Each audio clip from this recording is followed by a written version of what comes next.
No quise revelar mi identidad en esta entrevista porque tengo miedo, porque sé que hay cosas que es mejor decir con cuidado, pero también porque fui la mejor amiga de Mario y cargarme esto sola ya no podía.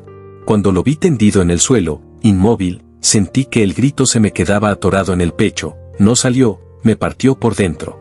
A mi alrededor todo era confusión, gente murmurando, teléfonos grabando, policías llegando, pero para mí el mundo se detuvo ahí.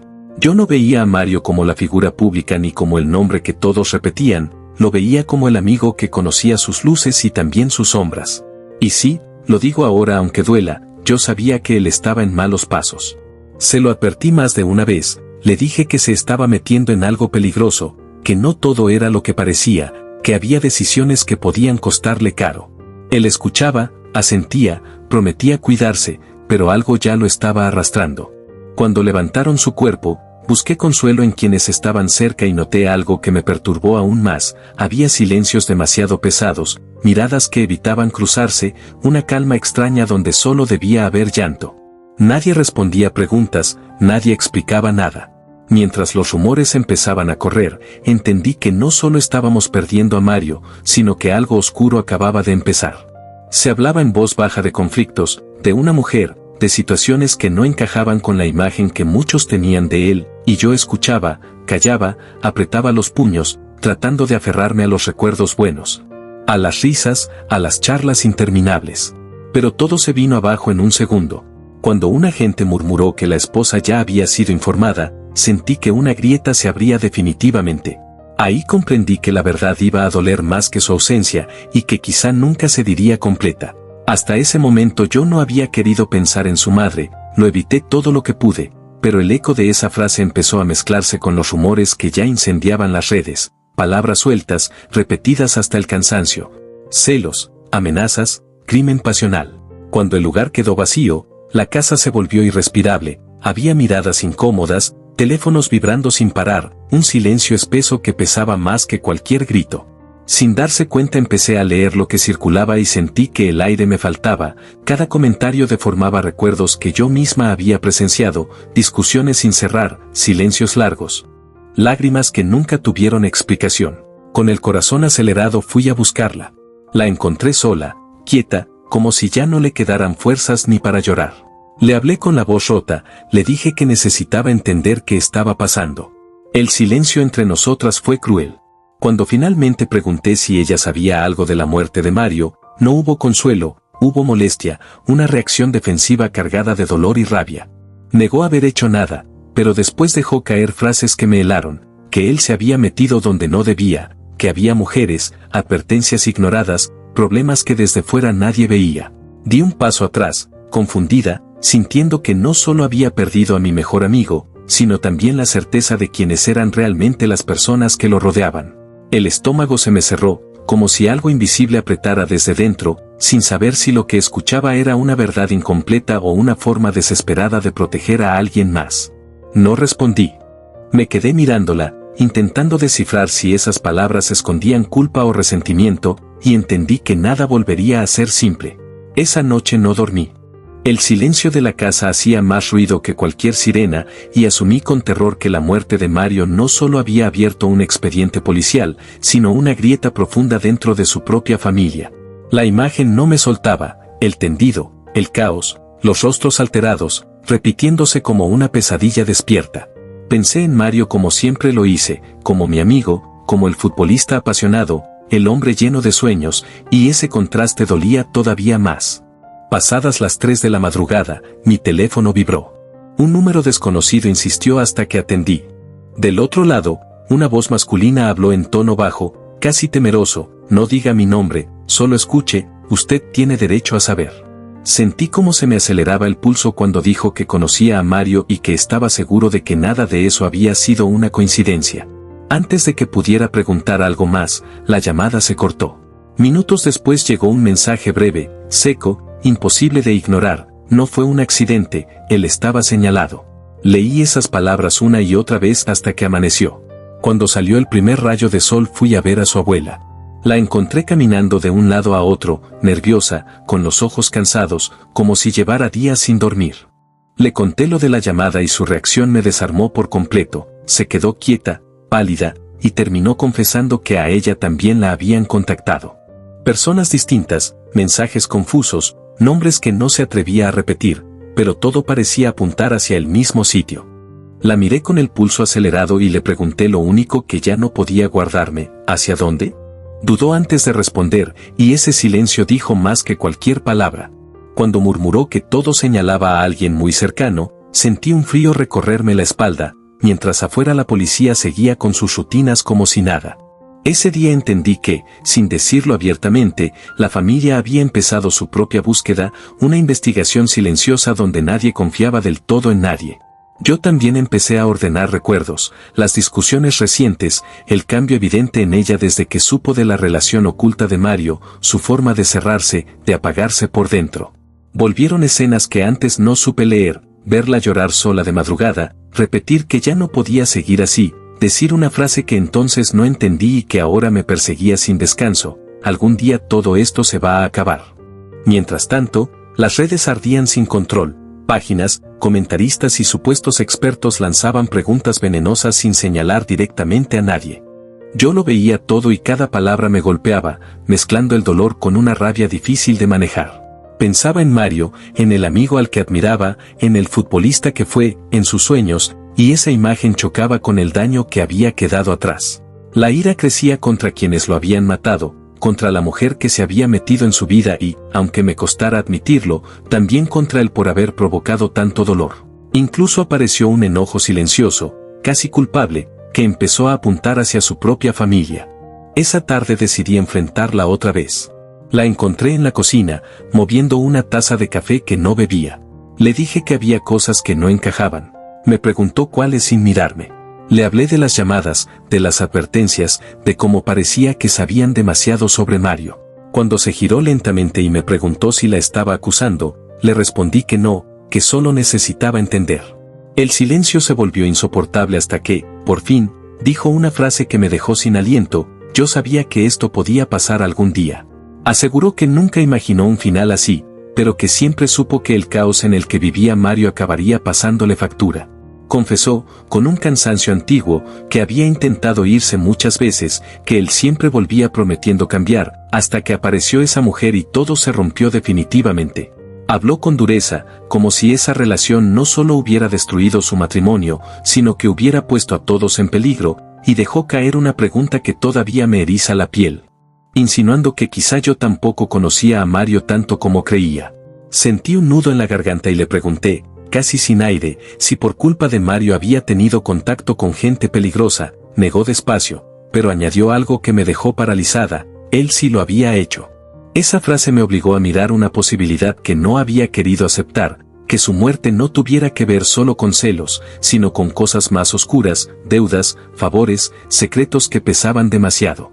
Con esa idea rondándome la cabeza, tomé el teléfono de Mario y empecé a revisar lo que nadie había querido mirar: conversaciones borradas, llamadas sin nombre, números que se repetían con una insistencia inquietante. Uno me heló la sangre, era el mismo que me había contactado de madrugada. Esa noche el teléfono volvió a sonar y una voz me advirtió que no confiara en todos, que la verdad estaba más cerca de lo que imaginaba y más lejos de lo que quería aceptar. Antes de colgar lanzó una pregunta que me dejó inmóvil: ¿quién sabía exactamente dónde estaba Mario ese día? El silencio que vino después fue brutal.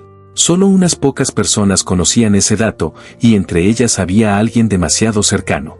Aún así, lo que descubrí después, en un documento olvidado que ni siquiera las autoridades parecían haber considerado, cambiaría por completo el sentido de todo y explicaría por qué incluso la policía parecía mirar hacia otro lado.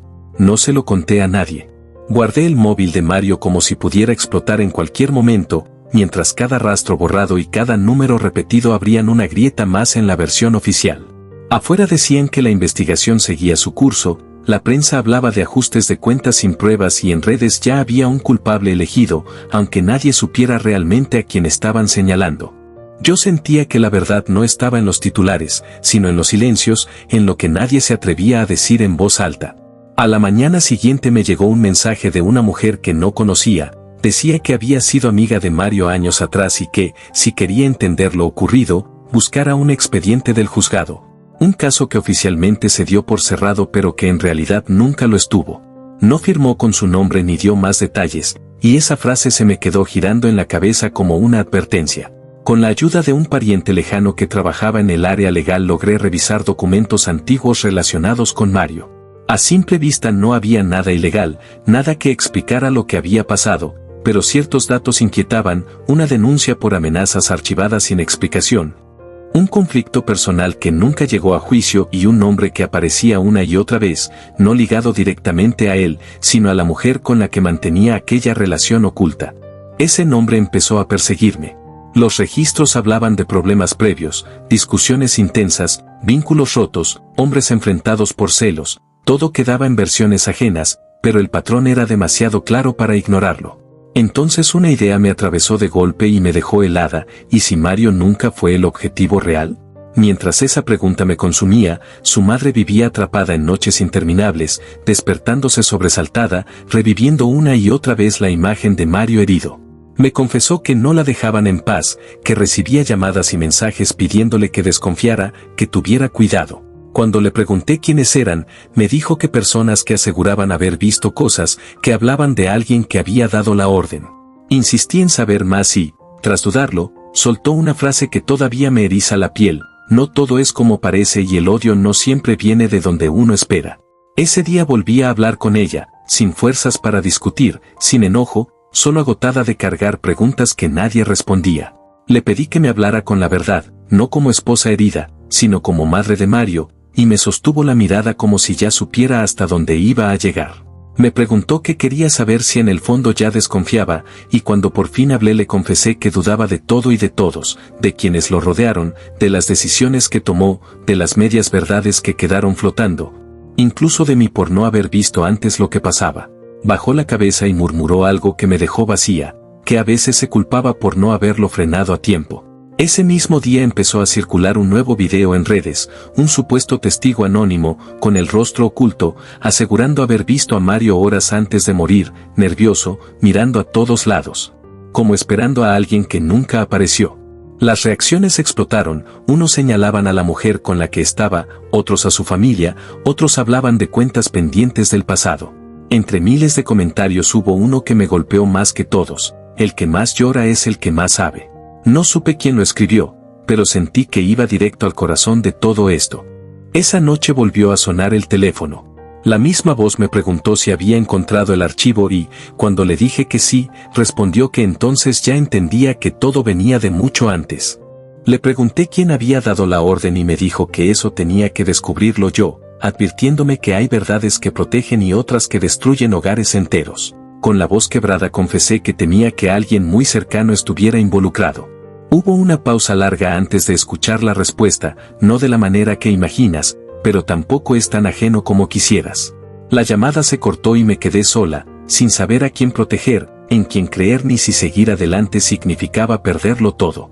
Más tarde, frente a su lápida, le hablé en voz baja, pidiéndole una señal, rogándole que me ayudara a entender qué fue lo que realmente pasó. Me vinieron recuerdos de cuando lo conocí, de sus bromas torpes, de sus errores, de esa forma imperfecta pero genuina que tenía de querer a quienes lo rodeábamos, y sentí que el dolor no venía solo de su ausencia, sino de todo lo que quedó sin decirse. Ahí entendí algo que me partió por dentro: quizá no había un único responsable, sino una cadena de decisiones mal tomadas, silencios sostenidos demasiado tiempo, heridas abiertas y rencores acumulados hasta que todo terminó por explotar, aunque alguien fue quien empujó la última ficha. Esa noche tomé una determinación: seguiría buscando respuestas, pero guardaría un secreto, uno capaz de ensuciar la memoria de Mario o de proteger a quien no lo merecía. En una copia de seguridad olvidada, entre mensajes que nadie revisó, apareció un nombre que no figuraba en ninguna versión, que no era el de su esposa ni el de la mujer con la que estaba, y ese detalle lo cambió todo. Solo aparecía una vez, sin marcas, sin fotos, sin audios, como si no tuviera importancia, pero la tenía. Lo leí varias veces porque mi cabeza se negaba a aceptarlo. No era un desconocido de rumores ni alguien señalado en redes, era una presencia habitual, alguien que siempre estuvo cerca, demasiado cerca. En ese instante comprendí que la verdad no siempre llega haciendo ruido, a veces se cuela despacio, como un murmullo que te atraviesa entero. Desde entonces me aparté de todo, dejé de responder mensajes, me borré del ruido, mientras afuera intentaban explicar mi silencio como miedo, como culpa o como una jugada calculada, sin saber lo que cargaba. Su madre tampoco logró volver a dormir en paz. Vivía sobresaltada, como si el peligro siguiera rondando la casa, cualquier ruido la hacía levantarse de golpe y, en las madrugadas, juraba escuchar la voz de Mario llamándola. Otras veces decía sentir presencias, miradas escondidas en la oscuridad, y repetía con una convicción inquietante que esto aún no había terminado, que lo sentía en los huesos. Con el paso de los días empezaron a aparecer personas buscándola, algunas con consuelo sincero, otras con advertencias disfrazadas de preocupación, como si supieran que algo todavía se movía en las sombras. Nada de lo ocurrido tiene un cierre real, hay hechos que siguen ocultos, nombres que nadie se atreve a pronunciar y silencios que pesan más que cualquier palabra. La historia de Mario no terminó con su muerte, solo dejó preguntas abiertas y una verdad que alguien se empeña en mantener bajo tierra. Y si tú también crees que detrás de cada caso hay mucho más de lo que nos cuentan y quieres seguir explorando estas historias que incomodan, te invito a darle like, suscribirte y quedarte aquí, porque cuando el silencio habla, es cuando más atentos debemos estar.